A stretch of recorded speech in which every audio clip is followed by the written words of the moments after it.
To reopen roads blocked by snow in some parts of the Free State are continuing.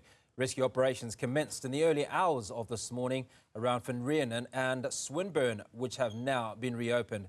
I'm joined by Saki Mokoena, Free State COGTA MEC. Saki, appreciate your time. Thanks so much for speaking to us. Obviously, uncharted territories in many parts. How have you progressed in dealing with the challenges from this inclement weather over the last couple of days? Good afternoon, and thank you very much for having me. We are progressing well. We can confirm that as of late afternoon, yesterday, all the roads that were affected in the province, N5, the N6 around Zasteron have been reopened.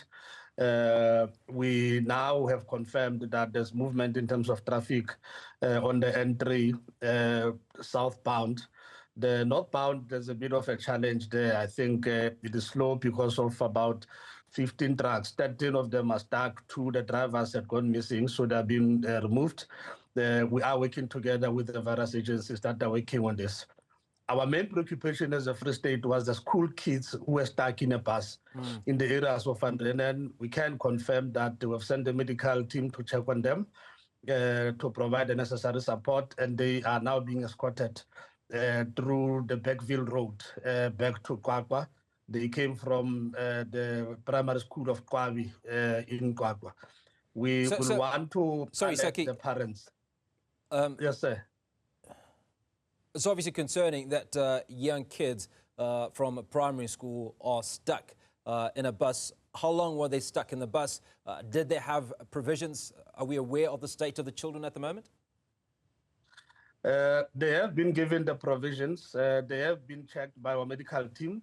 As I speak with you now, together with their teacher pulling, the bus is being escorted by the traffic officers back to Kwakwa.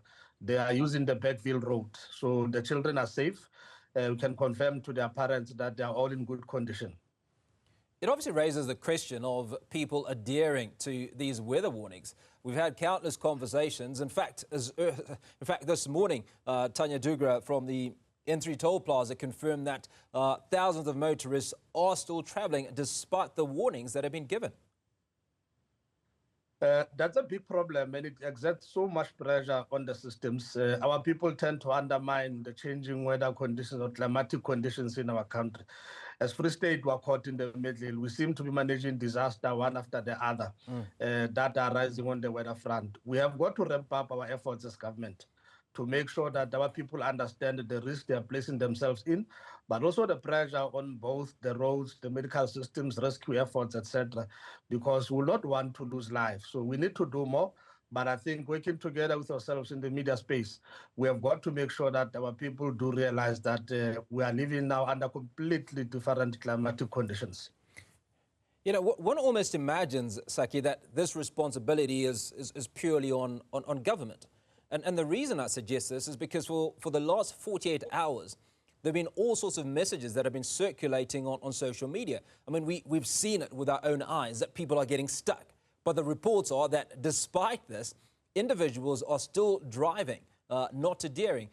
Are there options for authorities to block some of these roads and not permit people to travel on these freeways? Yes, yesterday, government had exercised an option of closing the N3 at the level of Heidelberg, just to make sure that congestion is avoided. We've had to do the same on the N6. But most of the time, you know, to avoid inconvenience and really on the economic spaces, particularly the main arteries that carry the economic traffic, we really avoid that. It becomes as a last resort to save lives. We have got to relook at this matter, which we'll raise today at the net joints, to say we need a much more better response in the future, to raise alert, but also to enforce certain conditions that will allow us not to find ourselves in a similar situation like yesterday. Now, Saki, the department activated both the Provincial Joint Operations Committee and District Joints Committees. How have these structures improved coordination during this crisis? Because obviously this is not something that we particularly used to as far as the snowfall is concerned. Yes, we are not expecting snow around this period, but immediately the warnings came out. We activated from province, district and local, And there has been meetings, several meetings that are sitting every day, and coordination to do efforts. I think our first focus was just go down and make sure that we put all measures to save lives. And once we were sure, then we began to come to the media to communicate, to appeal people to delay their traveling. When you look at the entry, it's clear that that warning has not been heeded. The traffic that is southbound to KZN tells you that our people are not heeding the warning, as you are saying. Even the traffic going northbound, it indicates to you that, look, we're sitting with a problem. But we've begun to advise that people should at least use the alternative roads to get to their destination, because as of now, there's no point to go to the entry where you are going to be stuck.